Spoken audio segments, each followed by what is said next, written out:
Hello नमस्कार साथियों, आप सभी को मुरली ग्लोबल स्टडी यूट्यूब चैनल में बहुत बहुत स्वागत है। आज के वीडियो जो है बायोलॉजी का एक टॉपिक लेकर के आए हैं, जिस टॉपिक का नाम है बैक्टीरिया।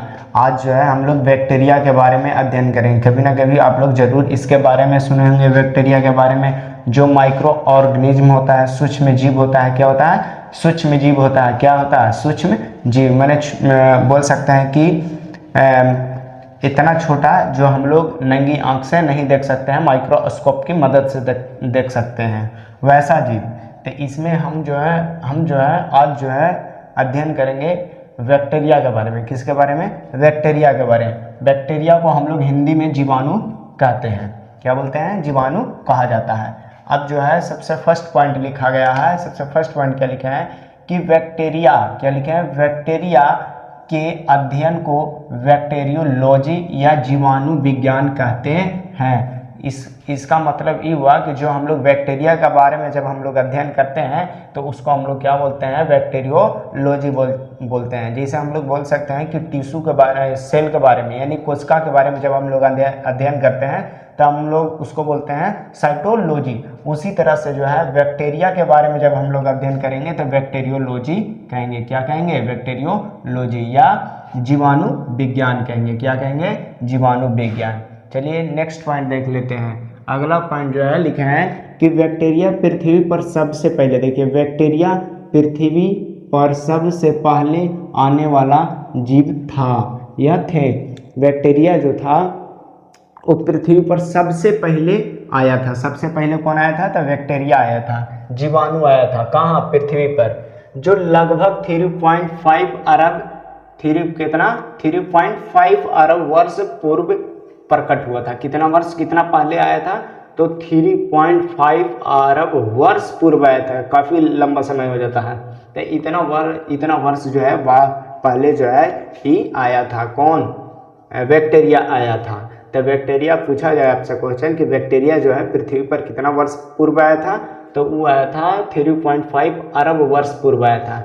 चलिए नेक्स्ट पॉइंट लिखा गया है कि बैक्टीरिया का खोज, देखिए, बैक्टीरिया का खोज सर्वप्रथम एंटोनी वॉन लीवेनहुक ने किया था। एंटोनी वॉन लीवेनहुक ने, कौन किया था? एंटोनी वॉन लीवेनहुक ने। तो बैक्टीरिया का खोज किसने किया? एंटोनी वॉन लीवेनहुक ने किया था। चलिए अगला नेक्स्ट पॉइंट जो है लिखा गया है कि लीवेनहुक ने 1676 में ही बैक्टीरिया का खोज किए थे।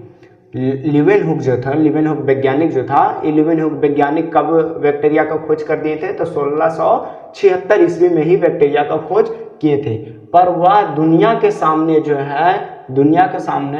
1683 में पुष्टि किए थे। कब किए थे? 1683 में पुष्टि किए थे। देखिए, एंटोनी लीवेनहुक जो था वो क्या कहते हैं कि 1676 में ही बैक्टीरिया का खोज कर चुके थे। लेकिन वो जो है दुनिया के सामने कब ला करके प्रकट किए थे? कब बताए थे? दुनिया के सामने ला करके वो प्रकट किए 1683 ईस्वी में। चलिए अगला पॉइंट जो है कि लीवेनहुक ने बैक्टीरिया का नाम एनिमिलिया या एनिमलक्यूलस रखा था। क्या रखा था? एनिमलक्यूलस। ये जो क्या बोलते हैं, लीवेनहुक जो था, ये जब बैक्टीरिया का खोज किए थे तो बैक्टीरिया नाम नहीं दे रहे थे, इसने जो है नाम दे रहे थे क्या? तो एनिमलक्यूलस। क्या नाम दे रहे थे? एनिमलक्यूलस। तो बैक्टीरिया का नाम जो है क्या रखे थे? तो एनिमलक्यूलस रखे थे। तो आपसे क्वेश्चन कैसे पूछा जाएगा? ऐसे पूछा जा सकता है कि लीवेनहुक वैज्ञानिक जो था, बैक्टीरिया का खोज किया था, तो बैक्टीरिया का सबसे पहले नाम क्या धरा गया था या क्या रखा गया था? तो बैक्टीरिया का सबसे पहले नाम जो है लीवेनहुक ने क्या रखा था? तो एनिमलक्यूलस रखा था। क्या रखा था? एनिमलक्यूलस। तो ये बात को याद रखना कि एनिमलक्यूलस रखा था।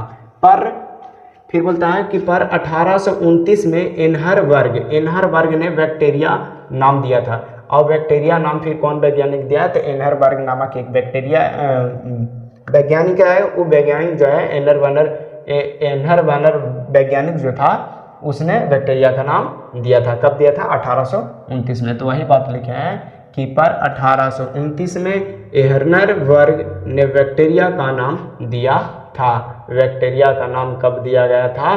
तो 1829 में बैक्टीरिया नाम धरा गया। और किसने धरा? तो एहरनर वर्ग ने धरा था। किसने? एहरनर वर्ग ने। चलिए अगला पॉइंट है अधिकांश बैक्टीरिया, बोलता है अधिकांश बैक्टीरिया परपोषी होते हैं। अधिकांश बैक्टीरिया का क्या होता है? परपोषी होता है। कहने का मतलब अधिकांश बैक्टीरिया जो होता है वो दूसरे जीव पर आश्रित रहता है, दूसरा किसी से भोजन लेकर के ग्रहण करता है और अपना जीवन यापन करता है।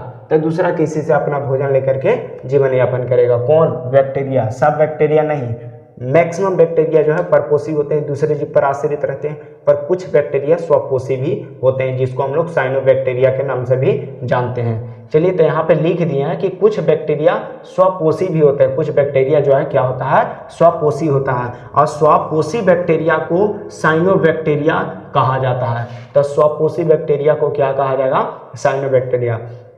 अब यहाँ पे एक नया वर्ड परपोषी और स्वपोषी आता है। परपोषी और स्वपोषी के बारे में तो आप लोग जानते ही होंगे। परपोषी कहने का मतलब है दूसरे जीव पर आश्रित रहना। ऐसा बैक्टीरिया या ऐसा जीवाणु जो किसी दूसरे जीव पर आश्रित रहे, उससे अपना भोजन ग्रहण करे, तब उसको हम लोग बोलते हैं परपोषी। तब कौन सा बैक्टीरिया है? ये कुछ बैक्टीरिया जो होता है वो परपोषी होता है, मैंने कहने का मतलब दूसरे जीव पर आश्रित रहेगा। और यहाँ पे लिखा है कि कुछ बैक्टीरिया जो है स्वपोषी होते हैं। स्वपोषी क्या है? तो अपना भोजन जो है स्वयं बनाएगा, खुद से बनाएगा, खुद से बनाता है। तो ऐसा हम लोग बैक्टीरिया को बोलते हैं, क्या बोलते हैं? स्वपोषी बैक्टीरिया। उस बैक्टीरिया का मुख्य रूप से नाम क्या धरा गया है? साइनोबैक्टीरिया नाम धरा गया है। क्या नाम धरा गया है? साइनोबैक्टीरिया कहा जाता है। किसको? साइनोबैक्टीरिया किसको कहते हैं? तो जो बैक्टीरिया स्वपोषी होते हैं। फिर बोलता है कि साइनोबैक्टीरिया, क्या बोलता है? साइनोबैक्टीरिया में क्लोरोफिल पाया जाता है। साइनोबैक्टीरिया में जो है क्लोरोफिल पाया जाता है। जिस तरह से बोल सकते हैं कि हम लोग पेड़ पौधा में जानते हैं कि क्लोरोफिल पाया जाता है, जो अपना भोजन खुद बनाता है, स्वयं बनाता है, स्वयं संश्लेषित करता है। उसी तरह से साइनोबैक्टीरिया में भी जो है, साइनोबैक्टीरिया में भी क्लोरोफिल मौजूद होता है। और क्लोरोफिल मौजूद होने के कारण जो है वो अकार्बनिक पदार्थ से मिल करके, अकार्बनिक पदार्थ के सहायता से अपना भोजन स्वयं बना लेता है। उसको हम लोग साइनोबैक्टीरिया कहते हैं। तो ऐसा कौन सा बैक्टीरिया में क्लोरोफिल पाया जाएगा? तो साइनोबैक्टीरिया में पाया जाएगा। चलिए यहाँ तक क्लियर हो गया होगा।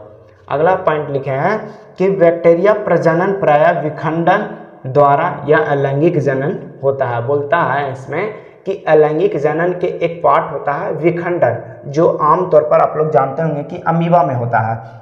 विखंडन विधि किस में होता है? अमीबा में होता है। तो उसी जो विधि विखंडन विधि अमीबा में होता है, विखंडन विधि के द्वारा जो है अमीबा अपना प्रजनन करता था, अपना संतान उत्पन्न करता था। उसी तरह से जो है बैक्टीरिया भी जो है क्या करता है? विखंडन के मदद से जो है अपना संतान को उत्पन्न करता है। अपना संतान को उत्पत्ति किसके मदद से करता है? तो विखंडन के द्वारा। विखंडन से ये होता है कि कम समय में अधिक संतान उत्पन्न कर लेता है। चलिए इस बात को आप लोग समझ गए हैं कि बैक्टीरिया में जो है प्रजनन किसके द्वारा होता है। तो बैक्टीरिया में प्रजनन जो है अपना संतान की उत्पत्ति जो है विखंडन विधि के द्वारा करता है, माने अलैंगिक जनन के द्वारा करता है। चलिए अगला पॉइंट यहाँ पे चलाते हैं सेकंड पार्ट में। ये आपका फर्स्ट पार्ट टाइप के हुआ, फर्स्ट पार्ट इधर लिख दिए और सेकंड पार्ट उसमें देख लेते हैं। इसमें क्या लिखे हैं कि आकार के आधार पर, क्या बोले हैं? आकार के आधार पर 4 प्रकार के होते हैं। बैक्टीरिया जो है आकार के आधार पर कितना प्रकार का होता है? 4 प्रकार का होता है। तो आकार के आधार पर बैक्टीरिया कितने प्रकार के? 4 प्रकार के। फर्स्ट नंबर आपका है, फर्स्ट नंबर है बैसिलस। समझिएगा बैसिलस के बारे में। तो बैसिलस बैक्टीरिया क्या होता है? बोलता है कि ये बैक्टीरिया दंड या छड़ के आकार के या रोड शेप के होते हैं। बोलता है कि बैसिलस बैक्टीरिया जो होता है, बैसिलस नामक बैक्टीरिया जो होता है वो डंटा के जैसा एक लंबा छड़ के आकार की जैसा होता है, रोड शेप के जैसा होता है। और बोलता है कि जैसे मैं आपका एग्जांपल दिया है कि वैसा कौन कौन सा बैक्टीरिया होता है, उस बैक्टीरिया का नाम भी लिखा गया है। जैसे बैसिलस कोलाई आमतौर पर जो है एनिमलिया यानी कहें तो जानवर और मानव में पाया जाता है, मानव में उपस्थित होता है। जो हम लोग बोल सकते हैं कि क्या होता है, बैसिलस बैक्टीरिया जब हम लोग के शरीर में हो जाता है, प्रवेश कर जाता है, तो हम लोग को बुखार लग जाता है, फिर स्किन पर, त्वचा पर धब्बा, लाल लाल धब्बा जम जाता है, धब्बा टाइप का हो जाता है, जिसको खुजली भी आमतौर पर कहा जाता है। तो बैसिलस कोलाई जब बैक्टीरिया जब चला जाएगा आपका बॉडी में, तो विभिन्न प्रकार के रोग हो सकता है। फिर बोलता है लैक्टोबैसिलस। लैक्टोबैसिलस के भी बारे में आप लोग जानते हैं, लैक्टोबैसिलस से जो है दही बनता है। लैक्टोबैसिलस बैक्टीरिया जो होता है दही को जमाने में मदद करता है, दूध से दही बनाने में मदद करता है। फिर आपका स्यूडोमोनास। फिर सेकंड आपका है कोकाई। कोकाई के बारे में सुनिए, सब के बारे में, सब बैक्टीरिया के बारे में बारी बारी से सेकंड पार्ट में पढ़ लेंगे कि कौन सा बैक्टीरिया से कौन सा रोग होता है, इसका निवारण क्या है, जब हम लोग को बुखार लग जाता है इसका निवारण क्या होगा, क्या खाएं कि ठीक हो जाएगा, इस सब के बारे में जो है अगला पार्ट में हम लोग लाएंगे। चलिए कोकाई के बारे में हम समझिए। बोलता है ये बैक्टीरिया गोलाकार होता है। कोकाई बैक्टीरिया जो होता है गोलाकार होता है। कैसा होता है? गोलाकार होता है, गेंदा के जैसा गोल होता है। कौन? Cocci bacteria. फिर बोलता है जैसे स्ट्रेप्टोकोकस निमोनिया, जैसे आपका एग्जांपल दिया गया है कि स्ट्रेप्टोकोकस निमोनिया। फिर बोलता है माइक्रोकोकस तथा सरकीना आदि। ये सारे जो बैक्टीरिया नाम बताएं ये कोकाई बैक्टीरिया के एग्जाम्पल है। मैंने कहने का मतलब जितना भी बैक्टीरिया कोकाई में एग्जाम्पल दिया गया है ये सब बैक्टीरिया जो है गोल होता है। कैसा होता है? गोल होता है। चलिए यहाँ तक आप लोग बात समझ गए होंगे। तो ये समझ लीजिए इसके बारे में। बोलता है कि स्ट्रेप्टोकोकस निमोनिया जो है, स्ट्रेप्टोकोकस निमोनिया नामक एक बैक्टीरिया होता है, ये आमतौर पर मानव जो है बच्चा में जो है निमोनिया फैलाता है। निमोनिया नामक बीमारी इससे हो जाता है। चलिए तीसरा पार्ट आपका है, तीसरा बैक्टीरिया का भेद था अस्पाइरिया। अस्पाइरिया के बारे में समझिएगा। अस्पाइरिया में बोलता है कि ये बैक्टीरिया कुंडलित या पेंच के आकार के होता है। अस्पाइरिया जो है कुंडलित या पेंच के आकार के होता है, जैसे सिक्कड़ एक दूसरे से कुंडलित नुमा रचना जुड़ी हुई रहती है, उसी तरह से जो है अस्पाइरिया जो है just like to same. In example आपको देवे कि है कि सिक्कड़ जैसे कुंडलित जुड़ा रहता है, एक दूसरे से जुड़ा रहता है, उसी तरह जो है अस्पाइरिया नामक बैक्टीरिया जो है वो भी जो है कुंडलित या पेंच के आकार के होता है, जैसे अस्पाइरिलस रुप्रेम। एग्जाम्पल में बताएं आपको अस्पाइरिलस रुप्रेम। फिर आपका चौथा जो है विवोरिया। चौथा क्या है? विवोरिया। विवोरिया के बारे में सुनिए कि विवोरिया क्या है, विवोरिया बैक्टीरिया कैसा होता है। तो बोलता है ये विवोरिया बैक्टीरिया अर्धविराम या कोमा के जैसा होता है। विवोरिया बैक्टीरिया जो है कोमा के आकार का होता है, जैसे हम लोग कोमा इसे करके देते हैं, कोमा थोड़ा सा एक बूंदा देते हैं और इसे खींच देते हैं कोमा, तो कोमा के आकार के होता है। कौन? विवोरियस बैक्टीरिया। विवोरियस बैक्टीरिया कैसा होता है? कोमा के आकार के होता है, कोमा के आकार का होता है। जैसे आपका एग्जांपल दिया गया है विवोरिया कोलेरा। बोलता है विवोरिया कोलेरा नामक एक बैक्टीरिया जो होता है इससे आमतौर पर मानव में जो है कोलरा फैलता है। क्या फैलता है? कोलरा। तो यहाँ तक आप लोग बात समझ गए होंगे। अगला पार्ट जो हम लोग लाएंगे कि बैक्टीरिया से कौन कौन सा रोग होता है। ये आपका बैक्टीरिया के बारे में इंट्रोडक्शन बताएं कि बैक्टीरिया का खोज किसने किया, कब खोज हुआ, फिर किस वैज्ञानिक ने खोज किया। सबसे पहले पृथ्वी पर आपसे पूछा जाए कि कौन सा जीव आया, तो बैक्टीरिया जीव आया। ये बैक्टीरिया जीव कितना वर्ष पूर्व आया था? तो ये करीब 3.5 अरब वर्ष पूर्व आया था।